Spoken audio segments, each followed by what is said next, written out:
জুলাই স্মৃতি ফাউন্ডেশনের উদ্যোগে রংপুরে জুলাই আগস্টের আন্দোলনে পুলিশের গুলিতে আহত ১৭২ জন আন্দোলনকারী প্রত্যেককে ১ লাখ টাকা দেয়া হয়েছে। মোট ১,৭২,০০,০০০ টাকার চেক দিয়েছে জুলাই স্মৃতি ফাউন্ডেশন। দুপুরে রংপুর শিল্পকলা একাডেমি মিলনায়তনে আয়োজিত অনুষ্ঠানে প্রধান অতিথি ছিলেন জুলাই স্মৃতি ফাউন্ডেশনের সিইও এবং আন্দোলনে নিহত মুগ্ধর ভাই মাহবুবুর রহমান স্নিগ্ধ।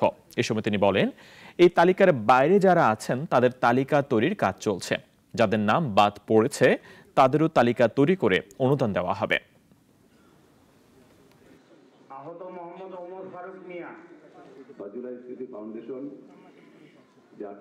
আমরা চেষ্টা করছি পুরো বাংলাদেশের আনাচে কানাচে আমাদের যে আহত যোদ্ধা ভাই বোনরা আছে তাদের সকল তথ্য জোগাড় করার জন্য।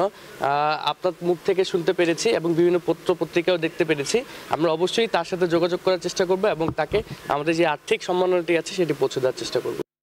কোটি কোটি মানুষের ভালোবাসায় ফ্রিজ, টিভি এবং এসিতে দেশের ১ নম্বর ব্র্যান্ড ওয়ালটন।